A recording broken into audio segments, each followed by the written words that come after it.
കർത്താവിൽ ബഹുമാന്യരെ, നല്ല വചനം പേജിലൂടെ നാം പഠിച്ചുകൊണ്ടിരിക്കുന്ന രക്ഷാഭദ്രത എന്ന് പറയുന്ന ഉപദേശ സത്യമോ മിഥ്യയോ എന്നുള്ള പഠന പരമ്പരയുടെ 6ാമത്തെ എപ്പിസോഡിലേക്ക് നിങ്ങൾക്കെല്ലാവർക്കും സ്വാഗതം. ഈ വിഷയം വളരെ സിസ്റ്റമാറ്റിക്കായി അവതരിപ്പിക്കുകയും പരിമിതമായ സമയങ്ങൾക്കുള്ളിൽ അത് പറയുകയും ചെയ്യുന്നതുകൊണ്ട് ആളുകൾക്ക് അത് കൂടുതൽ ശ്രദ്ധിക്കാനും മനസ്സിലാക്കുവാനും പഠിക്കുവാനും ഒക്കെയുള്ള സാവകാശം ഉണ്ടാകുന്നു എന്ന് പ്രത്യേകം എന്നെ അറിയിച്ചിട്ടുണ്ട്.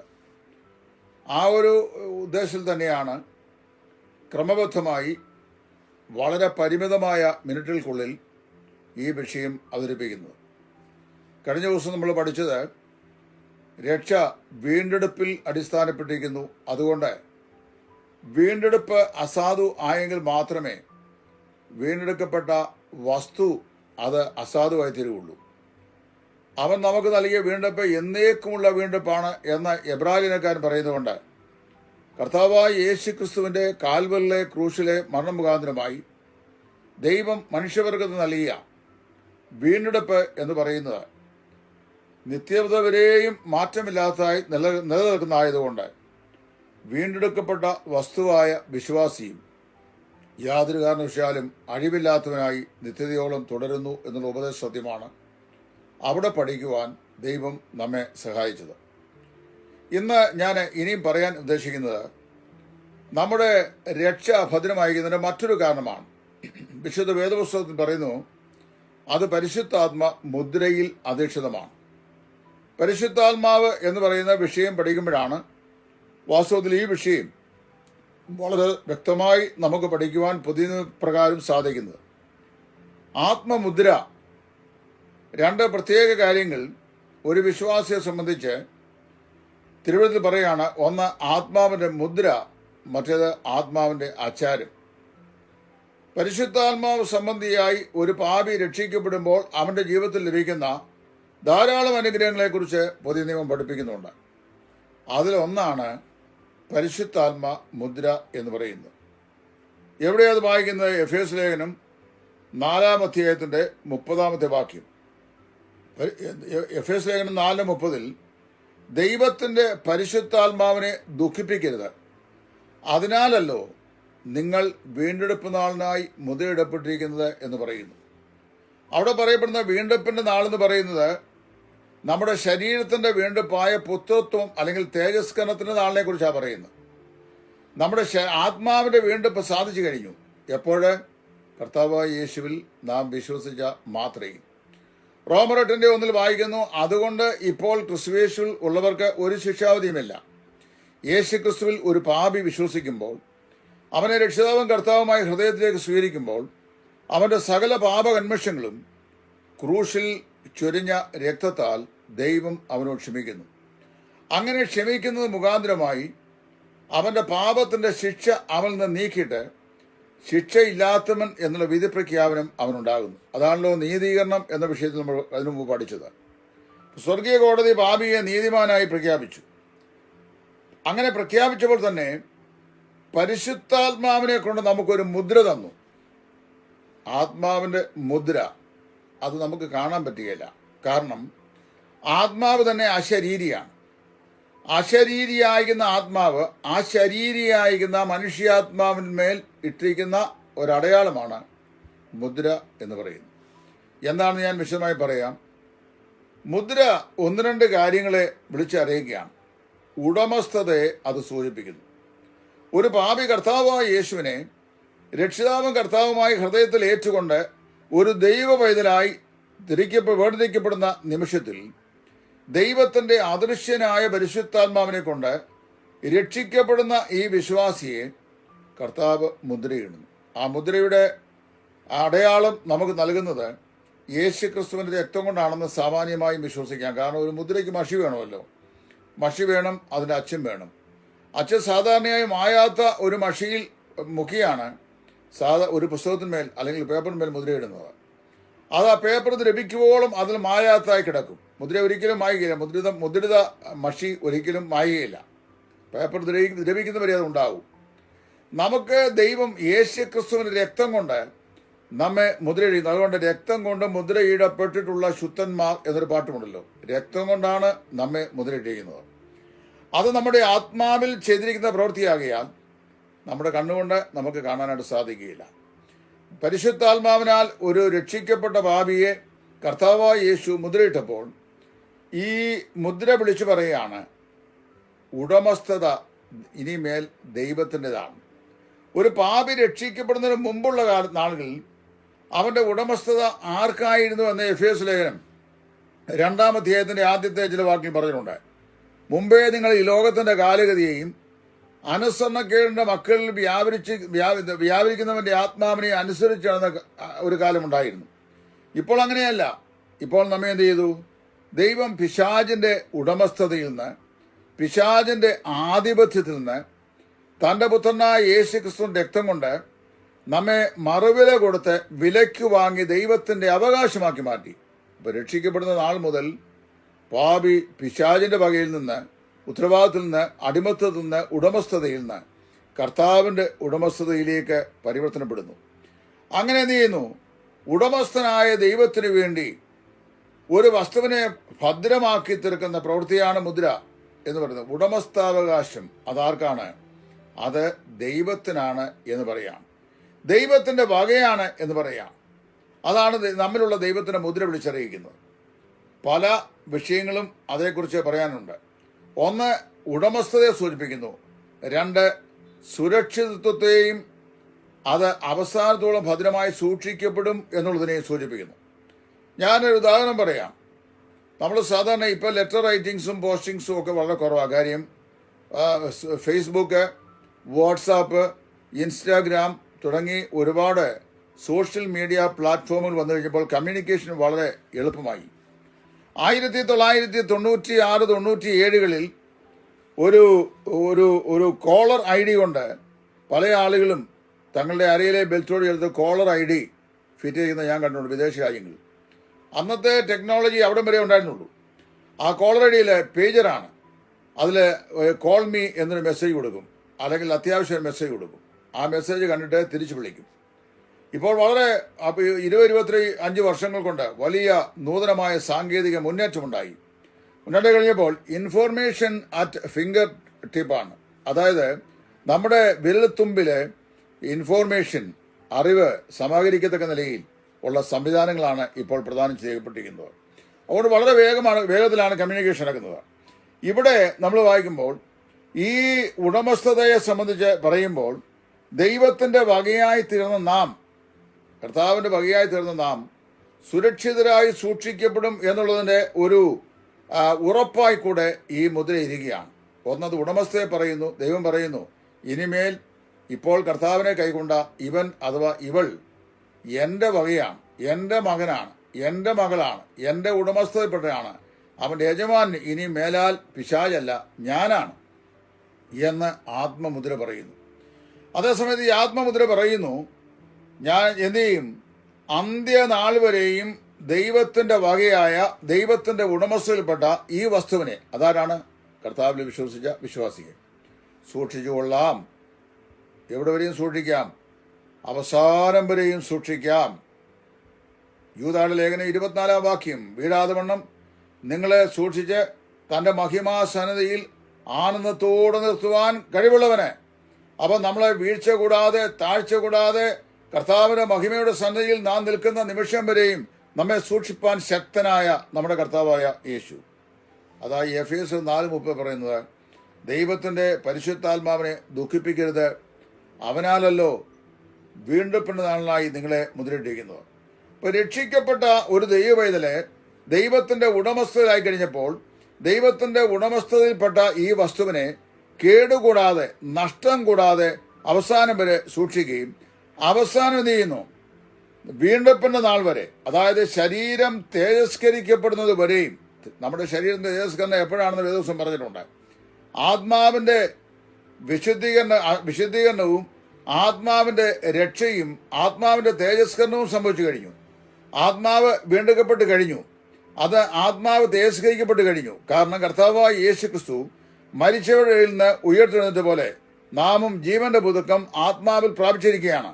അതുകൊണ്ടാണ് എഫേസ്യർ റോമർ 8:1 അതുകൊണ്ട് ഇപ്പോൾ ക്രിസ്തുവേശുള്ളവർക്ക് ഒരു ശിക്ഷാവിധിയുമില്ല എന്ന് പൗലോസ് ധൈര്യമായി പറയുന്നു.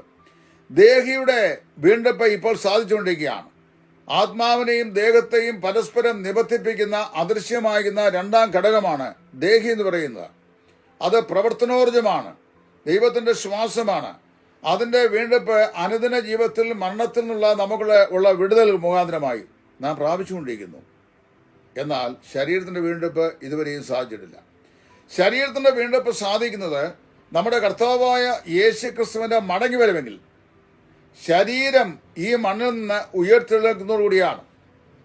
അതുകൊണ്ടാണ് 1 കൊരിന്ത്യർ 15-ാം അധ്യായത്തിൽ ദ്രവത്വത്തിൽ വിതയ്ക്കപ്പെടുന്നു, അദ്രവത്വത്തിൽ ഉയർക്കുന്നു, ആ മർത്യതയിൽ വിതയ്ക്കപ്പെടുന്നു, അമർത്യതയിൽ ഉയർക്കുന്നു. പിന്നെ നാം വിതയ്ക്കുന്ന ഗോതമ്പോ മറ്റോ ഏതെങ്കിലും മണികൾ അത്രേ ഉയർക്കുന്നതോ മറ്റൊന്നാകുന്നു എന്നെല്ലാം പറഞ്ഞിട്ട് നാം ഈ ആയുസ്സിൽ മാത്രം പ്രത്യാശ വയ്ക്കുന്നുവെങ്കിൽ സകല മനുഷ്യരിലും അരിഷ്യന്മാരത്രേ. സഹോദരന്മാരെ, ഞാനും മർമ്മം നിങ്ങളോട് പറയാം, നാം എല്ലാവരും നിദ്ര കൊണ്ടവർക്ക് മുമ്പാകെയില്ല. അന്ത്യകാലനാഥെങ്കിൽ കണ്ണിമയ്ക്കുന്നിടയിൽ നാം എല്ലാവരും രൂപാന്തരപ്പെടും, മരിച്ചവർ അക്ഷയരായി ഉയർക്കും എന്ന് 1 കൊരിന്ത്യർ 15-ാം അധ്യായത്തിൽ അപ്പോസ്തലനായ പൗലോസ് പറയുന്നു. അപ്പൊ അവിടെ ഈ ശരീരത്തിന്റെ വീണ്ടെടുപ്പായ പുനരുത്ഥാനം സംഭവിക്കുന്ന നിമിഷം വരെയും ദൈവത്തിന്റെ ഉടമസ്ഥതയിൽപ്പെട്ട ഈ ആളിനെ സൂക്ഷിക്കുക എന്നുള്ളതാണ് ദൈവത്തിന്റെ പരിശുദ്ധാത്മാവിന്റെ മുദ്രയുടെ മറ്റൊരു പ്രാധാന്യത, അല്ലെങ്കിൽ മറ്റൊരു പ്രവൃത്തി എന്ന് പറയുന്നത്. അപ്പോൾ ഒന്നാമതായി അത് ദൈവിക ഉടമസ്ഥതയെ സൂചിപ്പിക്കുന്നു. രണ്ടാമത് ഉടമസ്ഥതയിലേക്ക് കൊണ്ടുവരപ്പെട്ട വസ്തുവിന്റെ സുരക്ഷിതത്വത്തെ സ്ഥാപിക്കുന്നു. അപ്പോൾ ഇടയ്ക്ക് വെച്ച് ഒരിക്കലും ഇത് നഷ്ടപ്പെടുത്തുകയില്ല. ഉദാഹരണം പറഞ്ഞു കഴിഞ്ഞാൽ, നമ്മളിവിടെ ഇന്ത്യയിൽ ലോകത്തിലെ എല്ലാ രാജ്യങ്ങളിലും, ലോകത്തിലെ 243 250 രാജ്യങ്ങളുണ്ടെന്നാണ് പറയുന്നത്, എത്രയെന്ന് കൃത്യമായിട്ട് എനിക്ക് അറിയാൻ വയ്യ. അപ്പോൾ ഈ രാജ്യങ്ങളിലേക്കെല്ലാം നമുക്ക് മെയിൽ സർവീസുകളുണ്ട്. അതാ മുമ്പ് ഞാൻ പറയാൻ വന്ന കാര്യം, ഇപ്പോൾ ടെക്നോളജി വികസിതമായി ഇൻഫോർമേഷൻ ഫിംഗർ ടിപ്പിലായി കഴിഞ്ഞപ്പോൾ നമുക്ക് ഇപ്പോൾ മെയിലിംഗ്, ലെറ്ററുകളെ, ഇൻലാൻഡ് ഈ എയർമെയിൽ റൈറ്റിംഗ്സ് ഒന്നും ഇപ്പോൾ ഇല്ല. വളരെ അപൂർവമായി മാത്രമേ അങ്ങനെ എന്തെങ്കിലും ഉണ്ടെങ്കിലുള്ളൂ. അപ്പോൾ അത് സാധാരണ നിലയിൽ വളരെ ഫ്യൂ, എവിടെയെങ്കിലും ഉണ്ടോ എന്ന് തന്നെ എനിക്കറിയാൻ വയ്യ. പോസ്റ്റ് ഓഫീസൊക്കെ വാസ്തവത്തിൽ മറ്റു കാര്യങ്ങൾക്ക് വേണ്ടിയാണ് ഇപ്പോൾ കൂടുതൽ ഉപയോഗിക്കുന്നത്. അപ്പോൾ പണ്ട് കാലത്ത് നമുക്ക് നമ്മുടെ പ്രിയപ്പെട്ടവരോട്, ഭർത്താവിന് ഭാര്യയോടെ, ഭാര്യയ്ക്ക് ഭർത്താവിനോട്, അല്ലെങ്കിൽ മക്കളോട്, മാതാപിതാക്കളോടൊക്കെ നമ്മുടെ ആശയവിനിമയം ചെയ്യുവാനുണ്ടായിരുന്ന സംവിധാനമാണ് ഓപ്പൺ ഫോമായിരുന്ന കാർഡും പിന്നെ ക്ലോസ്ഡ് ഫോമായിരുന്ന ഇൻലാൻഡും. വിദേശങ്ങളിലേക്ക് നമ്മൾ എയർമെയിൽ വഴിയാണ് അയച്ചുകൊണ്ടിരുന്നത്. എയർമെയിൽ വഴി നമ്മൾ അയച്ചുകൊണ്ടിരുന്നു. അതിന് ഫീസും കൂടുതലാണ്. അപ്പോൾ അതിനകത്ത് നമ്മൾ ഒരു ലെറ്റർ എഴുതി, ആ ലെറ്റർ സീൽ ചെയ്ത ശേഷം, അതായത് അത് ക്ലോസ് ചെയ്ത ശേഷം പശ വെച്ച് ഒട്ടിച്ച ശേഷം നമ്മളത് പോസ്റ്റ് ഓഫീസിലെ ഡ്രോപ്പ് ബോക്സിൽ നിക്ഷേപിക്കുന്നു. പോസ്റ്റ് ഓഫീസിലെ ഡ്രോപ്പ് ബോക്സിൽ നമ്മൾ നിക്ഷേപിച്ചാൽ അതിനുവേണ്ടി നിശ്ചിതമായി എഴുതി വെച്ചിട്ടുള്ള സമയത്ത് ആ പോസ്റ്റ് ഓഫീസിലെ പോസ്റ്റ്മാനോ അല്ലെങ്കിൽ പോസ്റ്റൽ ഓഫീസേഴ്സോ ആരെങ്കിലും ഡ്രോപ്പ് ബോക്സ് തുറന്ന് ഈ ലെറ്റേഴ്സ് എല്ലാം കളക്ട് ചെയ്യും. കളക്ട് ചെയ്ത ശേഷം ഏത് പോസ്റ്റൽ ജൂറിസ്ഡിക്ഷനിലാണ് നമ്മൾ ഈ ലെറ്റർ പോസ്റ്റ് ചെയ്തത്, ആ പോസ്റ്റൽ ജൂറിസ്ഡിക്ഷനിലെ പോസ്റ്റ് ഓഫീസിന്റെ ഒരു മുദ്ര അന്നത്തെ ഡേറ്റ് കൂടി ഈ എൻവലപ്പിന്റെ മുകളിൽ ഒട്ടിക്കുന്ന സ്റ്റാമ്പോർഡ് ചേർത്തതിനെ പതിക്കും. നമുക്കറിയാം, ഇപ്പോൾ ഉദാഹരണം, ഞാൻ ഇടയാറമ്പള ഉള്ള ഞങ്ങളുടെ പോസ്റ്റ് ഓഫീസിലാണ് ഒരു ലെറ്റർ ഡ്രോപ്പ് ചെയ്യുന്നതെങ്കിൽ ആ പോസ്റ്റ് ഓഫീസിലെ കൺസേൺഡ് ഓഫീസർ അല്ലെങ്കിൽ ക്ലർക്ക് ആ ലെറ്റർ കളക്ട് ചെയ്തിട്ട്, ഞാൻ ഇന്നാണ് ഒരു ലെറ്റർ അയക്കുന്നത് ചിന്തിക്കുക, 10-ാം തീയതിയാണ് ഈ ലെറ്റർ അയക്കുന്നെങ്കിൽ ഈ 10-ാം തീയതിത്തെ ഡേറ്റോടുകൂടി ഒരു സീല് അതിന്റെ സ്റ്റാമ്പോർഡ് ചേർത്ത് ആ എൻവലപ്പിൽ പതിപ്പിക്കും. പതിപ്പിച്ചു കഴിയുമ്പോൾ ആ പ്രോപ്പർട്ടി ഈ ആളിന് ആർക്ക് ഞാൻ അഡ്രസ് ചെയ്തിരിക്കുന്നുവോ ആ ആളിന്റെ കയ്യിൽ ഇത് എത്തിച്ചേരുന്നത് വരെയും Indian post and telegraph department പ്രോപ്പർട്ടിയായി മാറി. ലെറ്റർ ഞാനാണ് എഴുതിയത്, എന്റേതാണ് ലെറ്റർ. പക്ഷെ ആ ലെറ്റർ ഞാൻ ഡ്രോപ്പ് ബോക്സിൽ ഇട്ടത് മുതൽ അത് അഡ്രസ്സിന്റെ കയ്യിൽ കിട്ടുന്നത് വരെ ഇന്ത്യൻ പോസ്റ്റൽ ഡിപ്പാർട്ട്മെന്റിന്റെ, ടെലിഗ്രാഫ് ഡിപ്പാർട്ട്മെന്റിന്റെ കസ്റ്റഡിയിലുള്ള അല്ലെങ്കിൽ പിന്നെ ഉടമസ്ഥയിലും സുരക്ഷിതയിലുമുള്ള ഒരു വസ്തുവാണ്. എനിക്കത് തിരിച്ചു വാങ്ങിക്കാൻ പറ്റുകയില്ല. ഞാൻ ഒരിക്കൽ ഡ്രോപ്പ് ചെയ്താൽ അത് എൻ്റെ കയ്യിൽ നിന്ന് ആ സാധനം വേറെ പോസ്റ്റ് ഓഫീസിന്റെ ഉടമസ്ഥയിലേക്ക് പോയി. എന്നിട്ട് ആ സീല് ചെയ്യുമ്പോൾ ഈ പോസ്റ്റ് ഓഫീസ് പറയുകയാണ്, എന്ന് പറഞ്ഞാൽ അത് മൂകമെങ്കിലും വാചാലമായി പറയുകയാണ്, നിങ്ങൾ ഈ ഡ്രോപ്പ് ബോക്സിൽ ഡ്രോപ്പ് ചെയ്തിരിക്കുന്ന ഈ എൻവലപ്പ് പോസ്റ്റൽ ഡിപ്പാർട്ട്മെന്റ് സ്വീകരിച്ചിരിക്കുന്നു. ഞങ്ങൾ നിങ്ങൾക്ക് ഈ ലെറ്റർ നിങ്ങൾ ആർക്ക് അഡ്രസ്സ് ചെയ്തിരിക്കുന്നുവോ ആ ആളിൻ്റെ കയ്യിൽ സുരക്ഷിതമായി എത്തിച്ചുകൊള്ളാം എന്ന് ഞങ്ങൾ നിങ്ങൾക്ക് പ്രോമിസ് തരുന്നു. ഇതാണ് ഈ മുദ്ര പറയുന്നത്. അപ്പം നമ്മൾ അയക്കുന്നു, ആ ലെറ്റർ അവിടെ ചെല്ലുന്നു. ഓർഡിനറി അയക്കുന്ന ചില ലെറ്ററുകളൊക്കെ ചില സമയത്ത് നഷ്ടപ്പെട്ടു പോകാൻ സാധ്യതയുണ്ടെന്നൊക്കെ പറഞ്ഞാലും സാധാരണയായി നഷ്ടപ്പെടാറില്ല. എന്നാൽ നമ്മൾ അത് രജിസ്റ്റർ ചെയ്ത് അയക്കുകയാണെങ്കിൽ, വളരെ വേഗത്തിൽ അല്ലെങ്കിൽ സ്പീഡ് പോസ്റ്റ് അയക്കുകയാണെങ്കിൽ നമുക്ക് തന്നെ ട്രേസ് ചെയ്ത് എവിടെ വരെ ഇതായിട്ടുണ്ടെന്ന് നമുക്കറിയാൻ കഴിയും. കാര്യം അതിന് ഒരു ട്രാക്കിംഗ് നമ്പർ തന്നിട്ടുണ്ട്.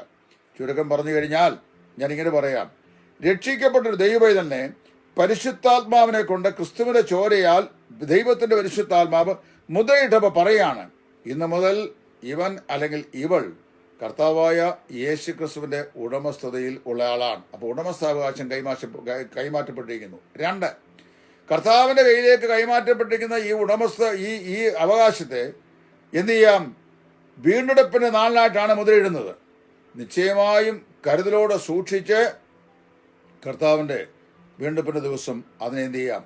ഉയർത്തെഴുന്നേൽപ്പിക്കാം, അല്ലെങ്കിൽ വീണ്ടെടുത്ത് കൊള്ളാം എന്നുള്ള പ്രോമിസ്, ഉറപ്പ് നമുക്ക് നൽകുകയാണ്. അതുമാത്രമല്ല, ഈ മുദ്ര നമുക്ക് വാസ്തവത്തിൽ ദൈവത്തിന് കാണാൻ കഴിയും, നമുക്ക് കാണാൻ കഴിയുകയില്ല.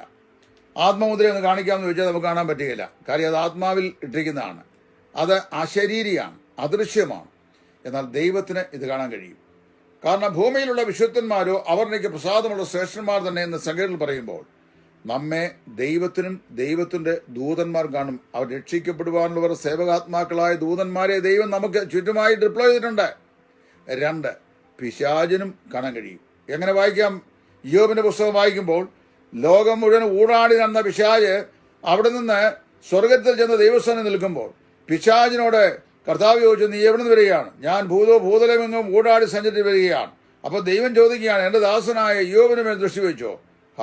ഹൗക്കാനായി എങ്ങനെ എനിക്ക് സാധിക്കും? നീ അവന് ചുറ്റും അവന്റെ വീടിന് ചുറ്റും ഒരു വേലി കെട്ടിയിരിക്കുന്നു. അപ്പോൾ അവന് ചുറ്റും അവന്റെ വീടിന് ചുറ്റും ഒരു വേലി ദൈവത്തിന്റെ ദൂതന്മാരുടെ സംരക്ഷണമായിരിക്കാം. അത് പിശാചിനെ കാണാനും മനസ്സിലാക്കാനും സാധിക്കും. വിശുദ്ധന്മാരായ നമ്മെ ആത്മമുദ്രയാൽ ദൈവത്തിന്റെ ഉടമസ്ഥരായി നമ്മെ വേർതിരിച്ചിരിക്കുന്ന ഈ പ്രവൃത്തി പിശാചിന് കാണാൻ കഴിയും. നാം ദൈവത്തിന്റെ മക്കളാണെന്ന് പിശാചിന് കാഴ്ചയിൽ തന്നെ അറിയാം. കാരണം അറിയാമോ? യേശു ക്രിസ്തുവിന്റെ ചോര കൊണ്ട് നമ്മെ പരിശുദ്ധാത്മാവ് മുദ്രയിട്ടിരിക്കുന്നു. ഈ ആത്മമുദ്രയ്ക്ക് ഉടമസ്ഥത, സുരക്ഷിതത്വം, ഈ 2 കാര്യങ്ങളാണുള്ളത്. അപ്പൊ നമുക്ക് നൽകപ്പെട്ടിരിക്കുന്ന ഈ ആത്മമുദ്ര നമ്മുടെ ശരീരത്തിന്റെ വീണ്ടെടുപ്പായ പുനരുത്ഥാനത്തിന്റെ ദിവസത്തിന് വേണ്ടി തന്നിരിക്കയാൽ അതുവരെയും ഈ രക്ഷയ്ക്ക് യാതൊരു കോട്ടവും തട്ടുകയില്ല, ഒരു കാരണവശാലും ഒരു കോട്ടവും സംഭവിക്കുകയില്ല എന്ന ദൈവത്തിന്റെ വചനം എത്രയും തെളിവായി വ്യക്തമായി നമ്മെ പഠിപ്പിക്കുന്നു. നിങ്ങൾ മറ്റ് എല്ലാ അന്ധവിശ്വാസങ്ങളും തെറ്റായ പഠിപ്പിക്കലുകളും ഉപേക്ഷിച്ചിട്ട് എന്ത് ചെയ്യുക? ദൈവവചനം പറയുന്ന ഈ സത്യം മനസ്സിലാക്കുക.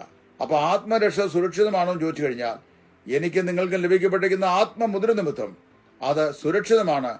ആർക്കും ഒരിക്കലും ഒരു നാളും അത് നഷ്ടപ്പെടുത്തുവാനായിട്ട് സാധിക്കുകയില്ല എന്ന് ദൈവത്തിന്റെ വചനം കൃത്യമായി ദൈവം ഈ പഠന പരമ്പരയാൽ നിങ്ങളെ അനുഗ്രഹിക്കട്ടെ. വിശ്വസിക്കുന്നവർക്ക് ദൈവം നൽകിയ ആത്മരക്ഷ ഭദ്രമാണ് എന്ന് ദൈവവചനം പഠിപ്പിക്കുന്ന ഈ പഠന പരമ്പരയിലൂടെ ഗ്രഹിപ്പാനും വിശ്വസിക്കുവാനും കർത്താവിൽ ആശ്രയിക്കുവാനും ദൈവത്തിന് നന്ദി പറയുവാനും ദൈവം നമ്മേവരെയും ഒരുക്കട്ടെ. ദൈവത്തിന്റെ നാമം മഹത്വപ്പെടുത്തട്ടെ. ക്രിസ്തുവിന്റെ ശുശ്രൂഷയിൽ സുവിശേഷകൻ ടൈറ്റസ് ഫ്രം ഇടയാറുമുള്ള.